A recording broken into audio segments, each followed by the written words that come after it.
السلام عليكم ورحمة الله وبركاته. إن الحمد لله نحمده ونستعينه ونستغفره ونعوذ بالله من شرور أنفسنا ومن سيئات أعمالنا. من يهده الله فلا مضل له ومن يضلل فلا هادي له. أشهد أن لا إله إلا الله وحده لا شريك له، وأشهد أن محمدًا عبده ورسوله. يا أيها الذين آمنوا اتقوا الله حق تقاته ولا تموتن إلا وأنتم مسلمون. يا أيها الناس اتقوا ربكم الذي خلقكم من نفس واحدة وخلق منها زوجها وبث منهما رجالا كثيرا ونساء، واتقوا الله الذي تساءلون به والأرحام إن الله كان عليكم رقيبا.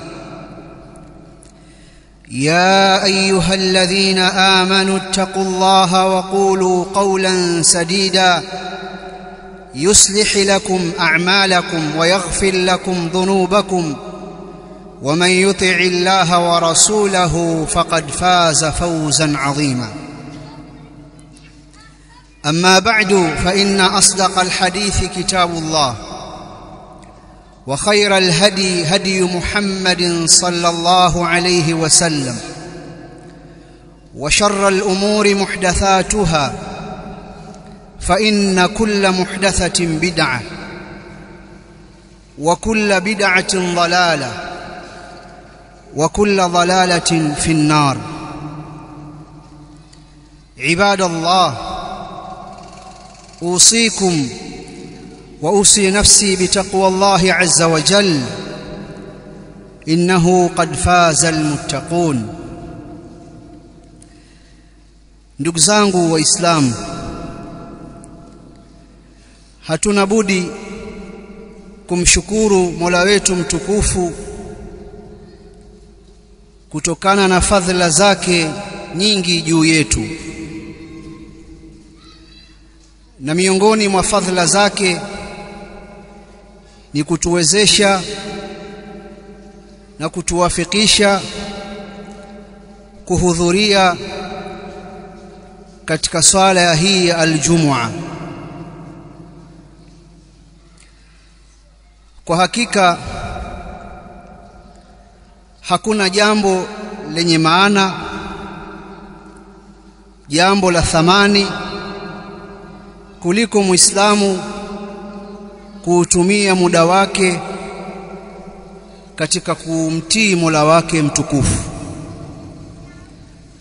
Na tukiwa tunatumia muda wetu katika taa, katika kutekeleza ibada, tutakuwa tunalitekeleza lengo la kuumbwa kwetu. Na Mola wetu mtukufu ametuwekea nyakati mbalimbali za ibada. Ukitoka wakati huu utaingia wakati mwingine, ikitoka siku hii itaingia siku nyingine, ukitoka mwezi huu utaingia mwezi mwingine. Muhimu ni kwamba ukifika wakati wa ibada, sisi tunazitekeleza ibada, na tutafanya hivyo mpaka pale atakapotufika mauti. Wa'bud rabbaka hatta ya'tiyaka al-yaqin. Allah subhanahu wa ta'ala anasema muabudu Mola wako mpaka yatakapokufika mauti. Sasa hivi tuko katika kutekeleza swala ya Aljumua. Wakati huu utakwisha, utakuja wakati wa al-asr, kuna ibada ya kutekeleza. Utaondoka wakati wa al-asr, itakuja maghrib, itakuja isha, itakuja fajr. Siku itaondoka, Ijumaa hii itaondoka, itakuja Ijumaa nyingine. Mwezi huu utaondoka, utakuja mwezi mwingine.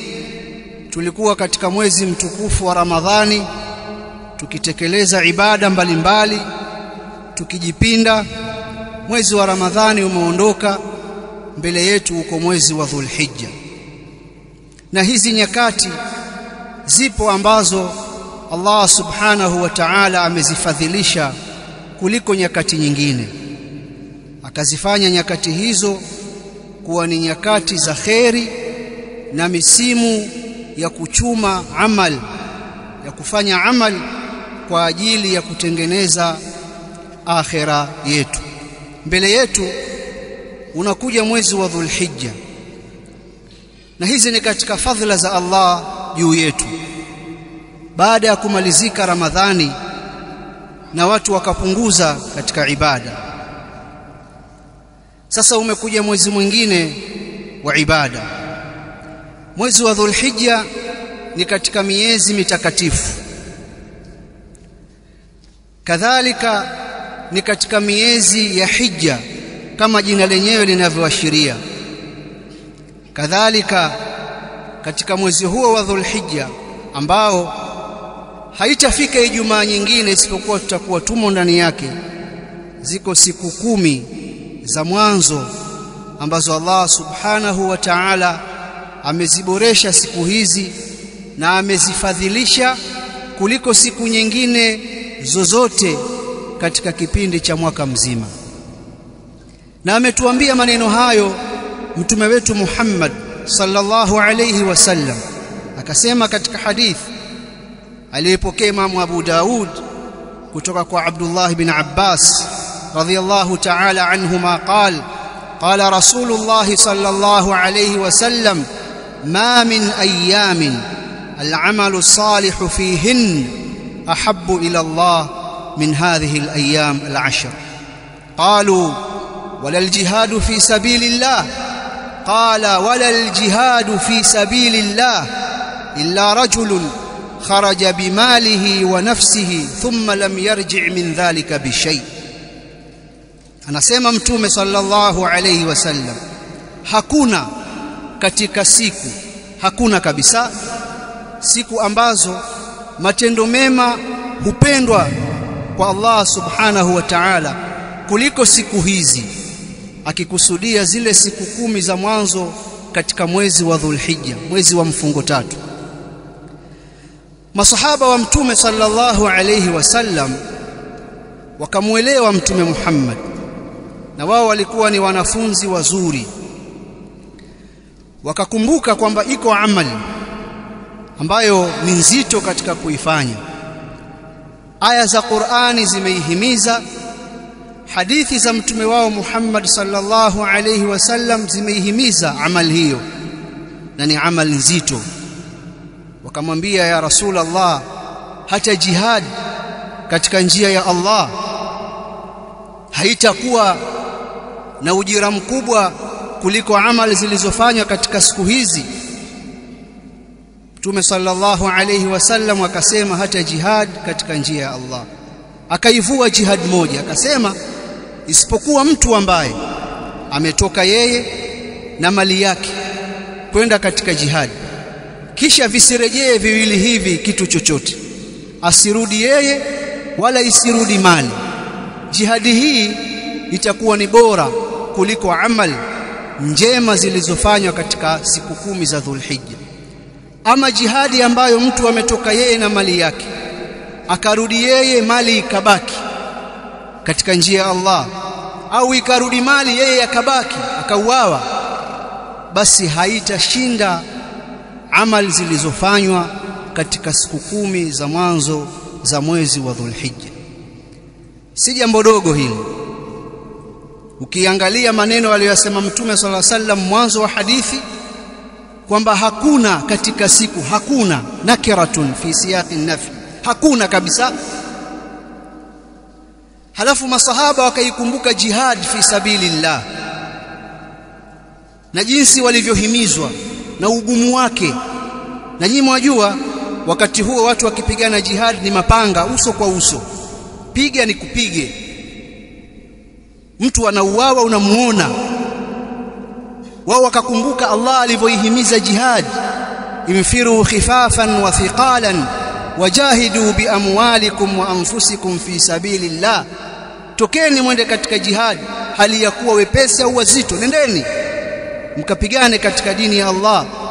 malakum idha qila lakum infiru fi sabilillah ithaqaltum ila al-ardh araditum bil hayati ad-dunya min al-akhirah fama mata'u al-hayati ad-dunya fil akhirati illa qalil. Mna nini nyinyi mnapoambiwa mtoke kwenda katika jihad mnakuwa wazito katika ardhi? Mna nini? Mmeridhia maisha ya duniani? Lakini hili jambo pamoja na ukubwa wake, na mnajua jinsi lilivyousaidia Uislamu na kuufikisha hapo ulipo, bado amali njema zinazofanywa katika mwezi huu zitakuwa ni bora. Hili haliwezi kuelezeka isipokuwa ni fadhila za Allah subhanahu wa ta'ala kwetu sisi. Wanawachuoni wa Kiislamu wamejaribu kutueleza pengine sababu za kufanya siku hizi kuwa ni bora ni hii na hii na hii. Al-Hafidh Ibn Hajar katika Fathul Bari anasema walladhi yadhharu anna as-sababa fi imtiyazi 'ashr dhil-hijja limakani ijtima'i ummahati al-ibadati fihi wa hiya as-salah was-siyam was-sadaqa wal-hajj wala yata'atta dhalika fi ghayriha. Na kile kinachodhihiri ni kwamba sababu ya ubora wa siku 10 za Dhulhijja ni ile nafasi ya kukusanyika aina kuu za ibada ndani yake, nayo ni sala, saum, sadaka na haji. Na havikusanyiki kwa pamoja vitu hivi katika siku zisizokuwa hizi, kwa maana ya kwamba katika siku hizi 10 za mwanzo za Dhulhijja kuna uwezekano wa kukusanyika aina kuu za ibada ndani ya Uislamu. Zile nguzo za Uislamu, sala za faradhi kama zinavyopatikana katika siku nyingine, pia zinapatikana katika siku 10 za Dhulhijja. Sala ya Eid iko ndani yake. Kadhalika saum, kama unavyoweza kufunga katika siku nyingine, basi unaweza kufunga katika siku hizi, ikiwemo siku ya Arafa ndani yake kwa watu ambao hawajakwenda haji. Sadaka, iwe ni zaka kwa wale wanaohesabu miaka ya Kiislamu, na kwa kuwa huu ndio mwezi wa mwisho wa mwaka wanaweza kutoa zaka au wanaweza kutoa sadaka, iwe ni sadaka ya kawaida, iwe ni zaka au zile nyama tutakazozitoa katika siku hizo. Lakini jambo ambalo halipatikani katika siku nyingine isipokuwa siku 10 hizi ni haji, kwa sababu hapo ndio kuna siku ya tarwiya, kuna siku ya Arafa, wal hajju Arafa, na kuna siku ya kuchinja. Huu ndio umaalumu na upekee wa siku hizi. Bali wanawavioni wa Kiislamu wanasema Allah subhanahu wa ta'ala ameziapia siku hizi aliposema wal fajr wa layalin 'ashr, na hapa kwa wakati wa alfajiri na siku 10. Al-Imam Ibn Kathir katika tafsiri yake anasema wal muradu biha 'ashru dhil-hijja, qalahu Ibn Abbas wa Ibn Zubair wa Mujahid wa ghayru wahidin min as-salaf wal khalaf. Makusudio ya siku 10 ambazo Allah anaziapia hapa ni siku 10 za mwanzo katika mwezi wa Dhulhijja. Hayo ameyasema Abdullah ibn Abbas, Ibn Zubair na Mujahid, na asiyekuwa mmoja katika salaf waliotangulia na wale waliokuja baadaye. Na Allah subhanahu wa ta'ala akiapia kitu anakiapia kukitukuza. Siku 10 hizi za mwanzo za Dhulhijja ni siku tukufu.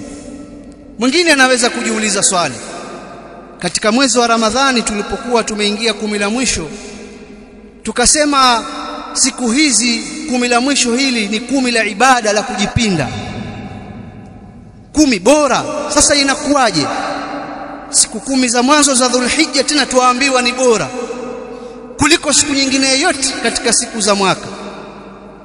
Wanawavioni wetu wa Kiislamu wamelijibu hili swali kwa majibu mazuri ya kwamba siku 10 za mwisho za Ramadhani tunazungumza zile usiku zile tarehe 21 usiku wake mpaka siku 10 zikimalizika.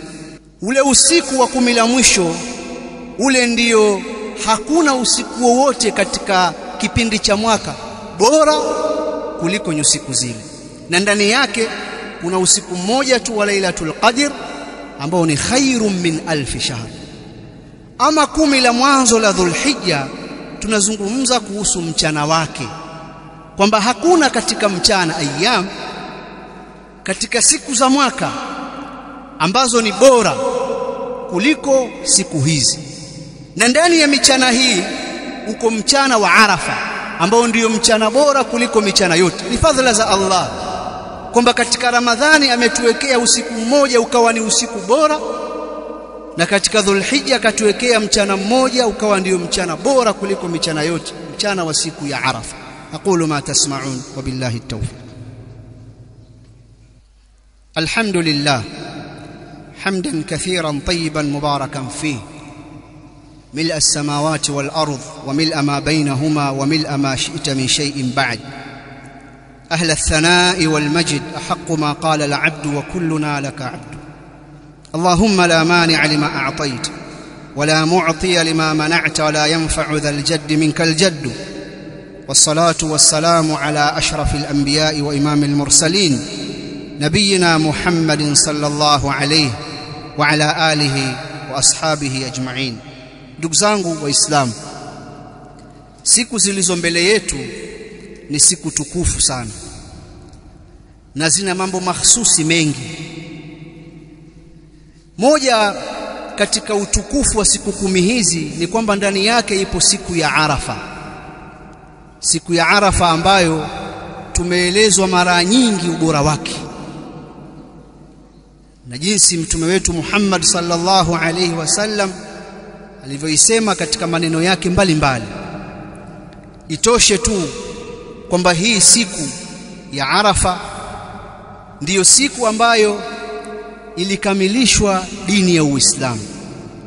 Kwa hiyo katika mfululizo wa hizi siku 10 za Dhulhijja zilizo mbele yetu, iko siku moja ambayo ndiyo dini ya Uislamu ilikamilishwa ndani yake.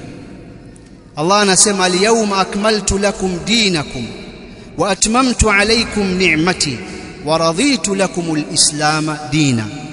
Hii siku ya leo nimeikamilisha dini yenu na nimetimiza kwenu neema zangu na nimeuridhia Uislamu kwenu nyinyi uwe ndio dini, ndio mfumo wa maisha. Sasa hivi tukiuzungumza Uislamu ndio tunazungumza kitu au rasilimali muhimu kuliko kitu kingine chochote. Tukizungumza kuhusu matatizo yaliyopo ya kiulimwengu ya sasa, matatizo ya kinafsi, ya kiitikadi, matatizo ya kiuchumi, matatizo ya kijamii, ya kifamilia, haya matatizo yote tunayoyaona hayana suluhisho isipokuwa ni watu kufuata Uislamu. Watake itabaki kuwa hivyo, hawataki itabaki kuwa hivyo hivyo. Hakuna suluhisho jingine ambalo jamii inaweza ikalipata kwa shida za kiuchumi walizonazo na roho mbaya walizonazo watu, dhulma walizonazo na ufisadi walionao katika mambo yanayohusu jamii, mambo yanayohusu ndoa, mambo yanayohusu talaka, kuharibika kwa mifumo ya kifamilia. Hakuna. Uislamu ndio suluhisho. Uislamu ulifundishwa na Mtume Muhammad sallallahu alaihi wasallam kidogo kidogo mpaka ilipofika katika siku 10 hizi Allah subhanahu wa ta'ala akatangaza kwamba neema yake ameitimiza. Kadhalika Allah ameridhia Uislamu kwetu sisi uwe ndio dini. Hakuna jambo la thamani kuliko mtu kujua unakwenda wapi, kwa sababu baada ya duniani kuna akhera inakuja. Kuna watu wana mashaka katika maisha yao, akhera ikoje, itakuwaje, yani baada ya mtu kufa itakuwaje? Sisi hatuna hiyo shida, kwa sababu huko mbele tumeshaambiwa na Allah ametuambia kwamba huu Uislamu yeye ndio ameuridhia. Kwa hiyo tunakwenda tukiwa tuna matumaini pamoja na hofu tulionayo kwa sababu ya matendo yetu mabaya tunayoyafanya, lakini tuna matumaini. Nafsi zetu zimetulia kwamba hapa ndipo. Hebu wewe angalie watu wanavyoabudu wakashika vitabu vyao siku za ibada zao, Jumapili, Jumamosi, wanavyokwenda, angalia wanavyotoa mali zao, alafu iwe ni bure. Hebu angalia ile hasara. Sasa sisi mbele yetu twaijua hiyo ambayo Allah subhanahu wa ta'ala anasema ameiridhia, aliiridhia ndani ya siku hii ambayo ni katika mfululizo wa siku 10. Kadhalika Allah anasema ameikamilisha dini. Dini imekamilika ndani ya mfululizo wa siku 10 hizi katika siku ya Arafa. Kukamilika kwa dini ndiyo kupata nguvu sunna. Kukamilika kwa dini ndiyo kudhoofika bid'a na khurafat. Na ndiyo aya hii tunaitumia kwa ahlul bid'a kwamba Allah anasema al-yawma akmaltu lakum dinakum wa atmamtu alaykum ni'mati wa raditu lakum al-islam dina. Allah ameshaikamilisha dini, mwahangaika nini nyinyi? Dini imekamilishwa katika siku hizi. Myahudi mmoja alimfuata Umar ibn al-Khattab, wakati huo yeye ndio amirul mu'minin. Akamwambia, ya amiral mu'minin, ayatun fi kitabikum law alaina ma'shara al-yahudi nazalat latakhadhna yawma nuzuliha 'ida. Ewe amirul mu'minin, iko aya moja katika kitabu chenu, lau aya hiyo ingeliteremshwa kwetu sisi Wayahudi, tungeliifanya hiyo siku ya kuteremshwa aya hiyo ni siku ya Eid, siku kubwa. Umar akamuuliza, ni aya gani? Akamwambia, al-yawma akmaltu lakum dinakum wa atmamtu alaykum ni'mati wa raditu lakum al-islam dina. Myahudi anamsomea Umar aya hiyo. Umar akamwambia, mimi nafahamu siku iliyoteremka na saa iliyoteremka. Aya hii ilimteremkia Mtume sallallahu alaihi wasallam jioni katika siku ya Arafa akiwa amesimama, tena siku ya Ijumaa. Kwa hiyo anarudisha majibu kwa hasad. Myahudi alituhusudu sisi kwa ubora wa siku hii. Umar anampa bishara kwamba hiyo aya yenyewe imeteremka siku tukufu, kwanza siku ya Ijumaa, siku ya Arafa, wakati Mtume sallallahu alaihi wasallam akitekeleza ibada yake ya haji.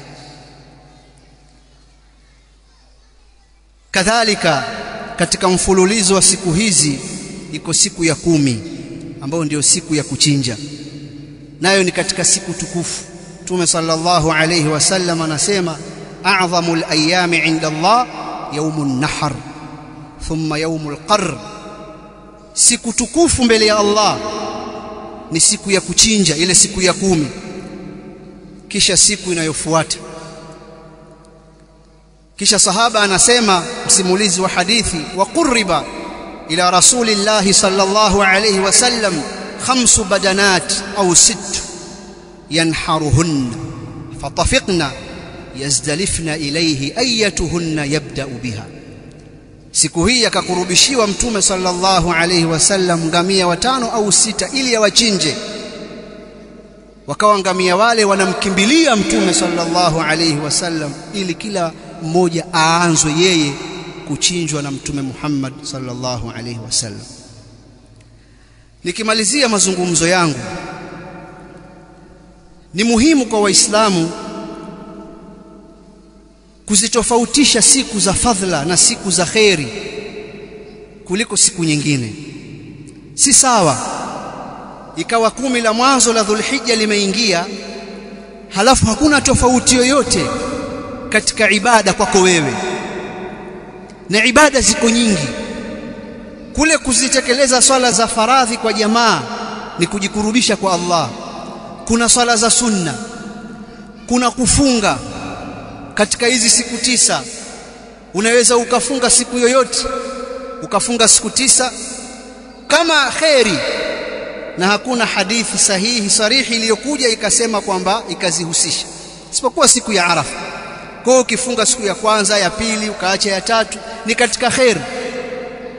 Kusoma Qur'ani, kuleta adhkar, la ilaha illa Allah wahdahu la sharika lah, lahul mulku wa lahul hamdu wa huwa ala kulli shay'in qadir.